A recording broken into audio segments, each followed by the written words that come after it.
Remington Ultimate Muzzleloaders, first Georgia deer killing and processing. William Hovey Smith, 2016. I'm Hovey Smith, the author of Backyard Deer Hunting, and yeah, we do some serious things with our deer. This is Hovey Smith of Hovey's Outdoor Adventures. It's 2 a.m. here at Whitehall, and like a lot of other Georgians, I've had problems getting my deer this year. It's January the 3rd, and this is the first one I've shot. Woo!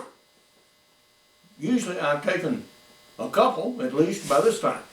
But it's been very warm and very wet, which has not helped anything. But the details about how I got my deer will actually follow. What this is a smallish Georgia doe. We get 200-pound deer. This one isn't one. This is merely probably about a 90-pound deer, average doe size for Georgia. But it's a good eating deer for the table. And so I'm going to cut this up for table meat.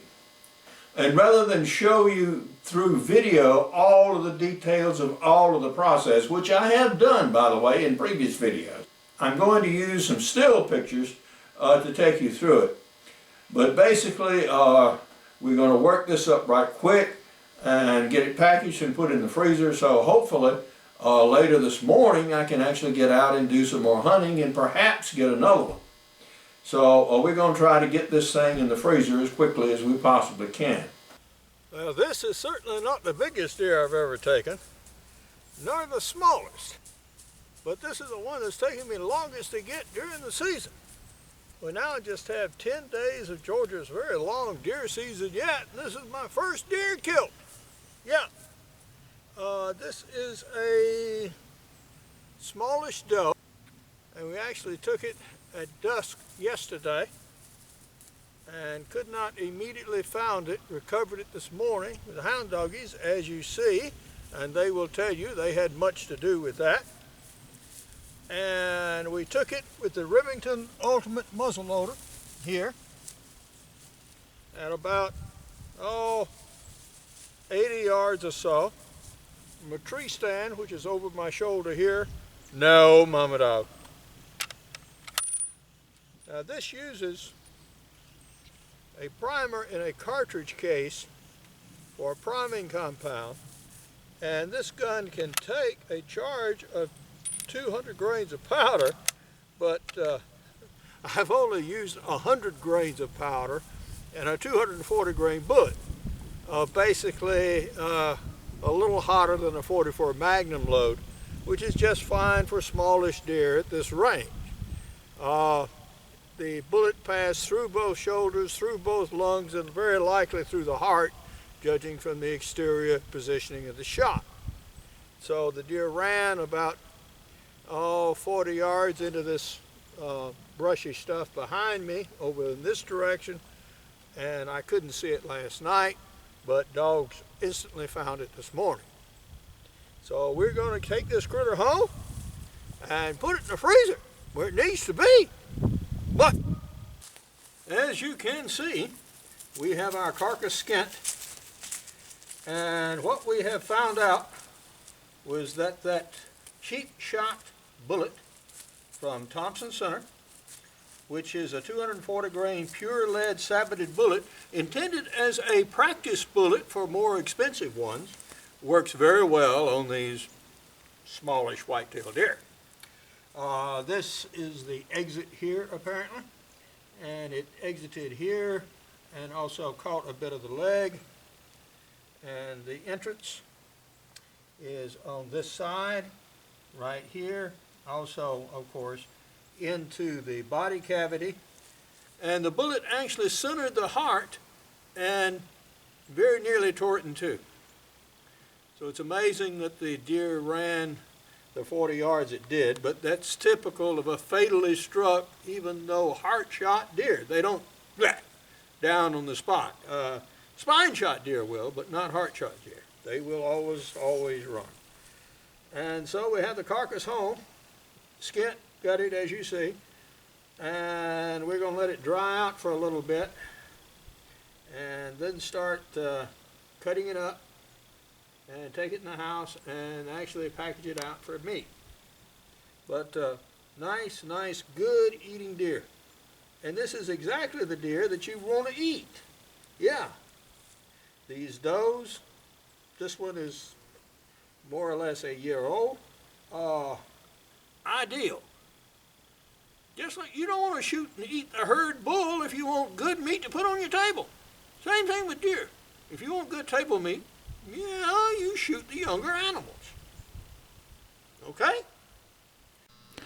This is one of the hindquarters, which we're going to cut up into muscle groups as well as bones, and we're actually going to salvage these bones and boil them for the dogs, as well as use the pelvis bones for a soup bone.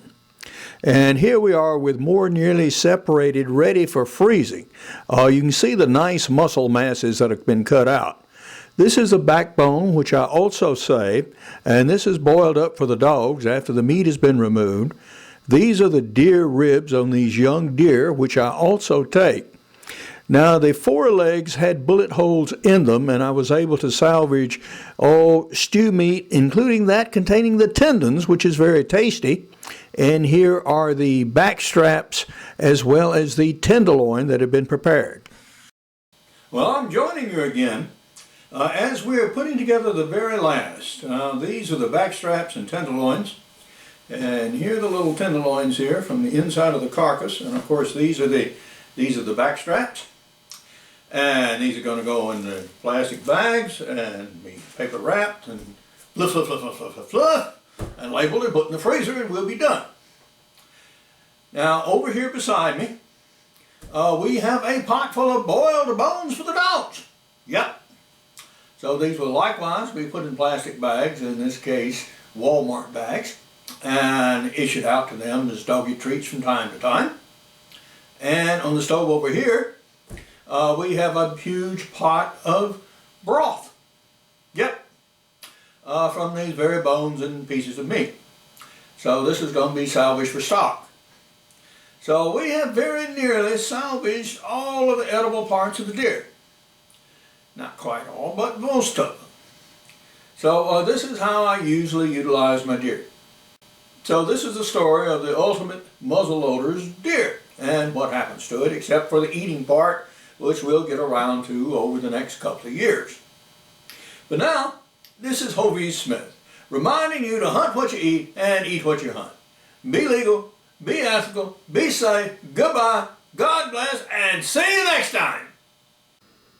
I cover the less written about parts of the outdoor world, including backyard deer hunting, extreme muzzleloading, crossbow hunting, and practical bow fishing.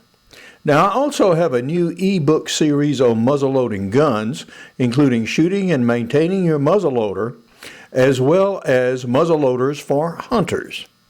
In addition, I have the Profit series of business books, the first of which is Ideas for New Businesses on how to find your own $1 or $1 billion business. Now, this carcass sat overnight at about 35 degrees Fahrenheit. Now, the stomach had started to bloat a little bit, but the meat was just fine.